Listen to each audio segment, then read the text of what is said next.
Perkenalkan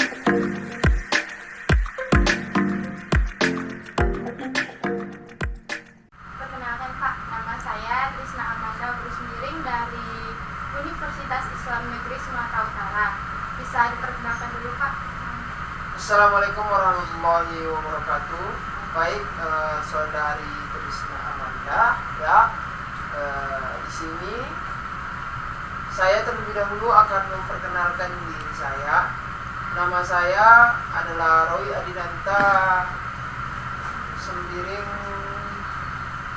sarjana pertanian.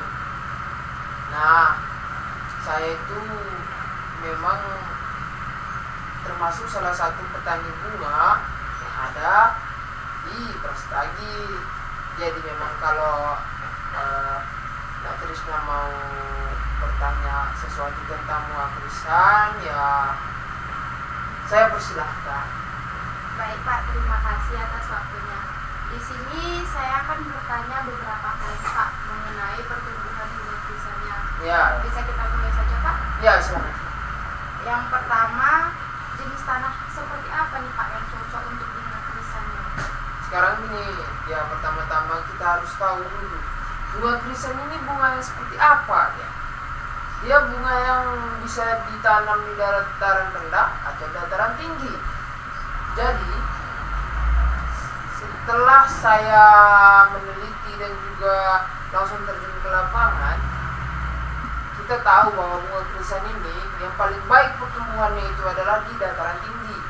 Nah, di dataran tinggi itu biasanya dia memiliki tekstur tanah yang gembur, kaya akan unsur hara. Nah, dan tanahnya itu yang baik dia tidak menggumpal-gumpal gitu, tidak keras, sehingga jika tanahnya gembur maka perkembangan uratnya itu akan baik dan tidak mentok gitu. Jadi dia akan mempengaruhi pertumbuhan bunga krisan. Jadi menurut saya begitu ya kalau tentang tanah untuk menanam bunga tadi. Baik Pak. Selanjutnya, apa yang mempengaruhi nih, Pak kualitas tanahnya? Oh, banyak yang mempengaruhi kualitas tanah. Yang pertama itu sudah berapa lama lahan ini digunakan. Yang kedua itu apakah yang digunakan dalam membantu proses pertumbuhan itu banyak menggunakan pupuk kimia atau pupuk organik. Jika banyak menggunakan pupuk kimia tentu saja memang bagus, tapi dia dalam jangka panjang akan merusak struktur tanah dan juga unsur hara tanah. Nah, jika memang kita menggunakan pupuk kompos atau pupuk organik, dia memang dalam jangka pendek dia lambat-lambat, tetapi dia akan memperbaiki struktur tanah dan pastinya di jangka panjang akan sangat bermanfaat untuk pertumbuhan bunga itu sendiri. Jadi kayak gitu ya. Oke. Setelah kita mengetahui nih Pak unsur tanah yang baik, selanjutnya bagaimana Pak cara menanam bunga krisan ini? Menanam bunga krisan itu sebenarnya tidak terlalu sulit sekali menurut saya ya. Jadi dia seperti kita sudah olah lahan terlebih dahulu dan kita buat dia seperti bedengan, tidak usah lebar-lebar. Dia lebarnya itu sekitar 40 cm dan tingginya juga tidak terlalu tinggi, kita buat aja sekitar 10 cm. Nah, di antara jarak tanam bunganya itu beragam, ada yang antara batang ke batang, ada yang 10 cm dan ada juga yang 5 cm, tergantung kebutuhannya. Jadi dia menanamnya itu dia melalui sticknya, stick bisa melalui stick yang juga bisa melalui apa namanya itu tunas bunga. Nah, yang paling baik itu tunas bunganya. Tunas bunga itu dia yang bakalan tumbuh dari bawah. Nah, itulah kita ambil dan kita pindahkan ke lahannya gitu. Untuk menanam itu apa saja Pak alat dan bahan yang kita gunakan? Yang pertama alat ya. Ya. Alat itu yang tentu saja sangat diperlukan untuk semua petani, baik di Indonesia, di Tanah Karo maupun di Indonesia. Itu yang paling penting itu adalah cangkul, terutama cangkul alatnya. Habis itu alatnya lagi tali untuk mengukur untuk bedengannya menjadi lurus, dan satu lagi adalah meteran.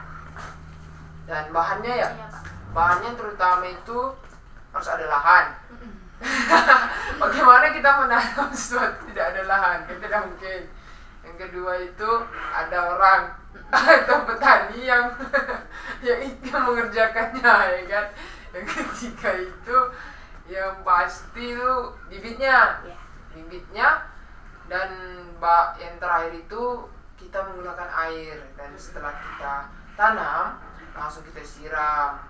Kalau dia musim hujan nggak masalah, cuman kalau di musim kemarau harus kita siram terlebih dahulu gitu, agar dia membantu proses pertumbuhannya, akar-akarnya akan tumbuh gitu. Nah, Ya. Selanjutnya Pak, bagaimana proses pertumbuhan bunga krisan ini, Pak? proses pertumbuhan bunga krisan itu tentu saja ya dari kecil ke besar. Kayak gitu deh. Jadi pertumbuhan itu pertama kan dari kita menanam tadi. Nah, saat kita menanam itu kan ada proses atau pemeliharaannya, ya kan. Nah, jadi pertumbuhannya itu ya tentu saja banyak sekali perilaku yang diberikan kepada si bunga ini. Yang pertama itu ya pastinya penyemprotan pestisida untuk membunuh organisme-organisme atau penyakit pada tanaman itu. Setelah itu dia tinggi bunganya itu sekitar 30 cm. Nah, di situ kita buat seperti jaring-jaring. Dia yang memutari bunga gitu. Jadi kita buat tali memanjang, terus di tengahnya itu jadi bunganya itu tidak jatuh kiri ataupun ke kanan, dia tetap pada posisinya. Iya, itu sih perilaku yang paling penting. Dan satu lagi, kalau menurut saya bunga krisan itu sangat menyukai yang namanya rumah lindung. Tapi rumah lindung memiliki kelebihan dan kekurangan. Seperti apa itu Pak, kelebihan dan Kelebihannya itu kalau rumah lindung tentu saja kamu bisa untuk mengatur apa? Mengatur pengairannya contohnya, dan juga bisa membuat pencahayaan tambahannya. Jadi kalau musim hujan dia kan nggak pernah hujan, ya, jadi kamu bisa menyiramnya gitu kan. Jadi kalau musim kemarau ya sudah pasti kan nggak hujan kan, musim kemarau jarang hujan. Nah, siramlah di situ yang banyak. Nah, itu kelebihannya. Kekurangannya apa? Coba kamu tebak. Kekurangannya seperti kalau kita bunganya kekeringan, cuman menunggu hujan seperti itu ya Pak. Kan dia rumah lindung kan nggak kena hujan gitu. Rumah lindung itu kayak plastik.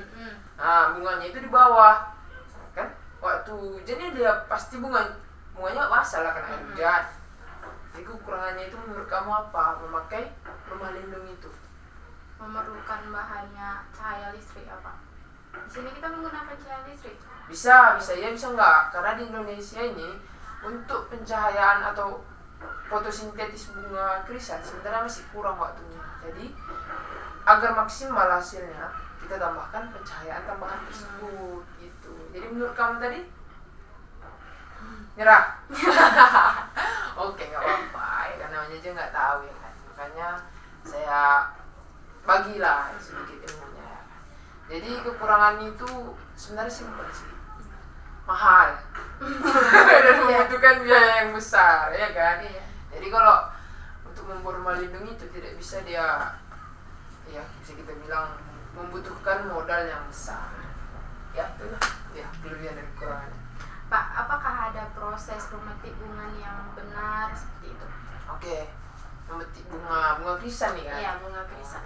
Bunga krisan itu sebenarnya dia ada waktu-waktu tertentu yang bagus untuk dipetik. Ada waktu-waktunya. Dan kalau setahu saya bunga krisan itu yang baik dipetik pada pagi hari dan sore hari. Nah, pagi hari itu kapan? Pagi hari itu yang paling dia baik, dia sebelum terbit matahari, sekitar jam 5 sampai jam 6. Dan sore juga begitu. jam 6 sampai jam 7 Sudah terbenam. sudah terbenam. Kenapa begitu? Karena sewaktu kita memotong bunga itu, jadi dia tidak memaksa gitu. Dia akan kembali untuk tetap hidup, apalagi kita buat di air. Nah, jadi dia tidak kayak mana ya, kalau kita potong dia di siang hari, maka dia akan terkejut urat-uratnya kan. Dia sama seperti kita manusia, banyak urat sarafnya. Jadi kalau kita potong dia waktu siang, dia akan mudah stres gitu. Jadi lebih baik kita potong sewaktu pagi hari ataupun sore hari. Dan jangan lupa direndam ya dengan air. Selanjutnya Pak, nih yang pertanyaan terakhir nih.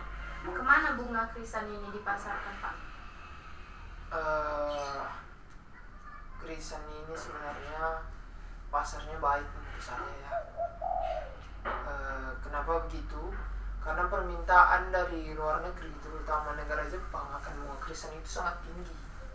Tetapi kenapa kita petani-petani yang rumahan lah, yang kita bilang masih kecil ya kan, itu tidak bisa untuk memenuhi kebutuhan bunga tersebut. Karena kenapa? Karena kualitas bunga kita masih rendah dibandingkan dengan yang menggunakan rumah lindung tadi. Jadi dia tidak bisa dia dikirim ke luar negeri, karena jika kita kirim, kualitasnya nanti di sana akan menurun. Jadi kesimpulannya, bunga krisan yang kita tanam di sini itu kita pasarkan hanya di pasar bunga saja, dan pembelinya pun hanya lokal, paling jauh ya kita kirim ke Kota Medan. Baik Pak, terima kasih ya Pak atas waktu dan penjelasannya. Ya, sama-sama. Bisa, Semoga bermanfaat ya. Assalamualaikum Pak. Waalaikumsalam warahmatullahi wabarakatuh.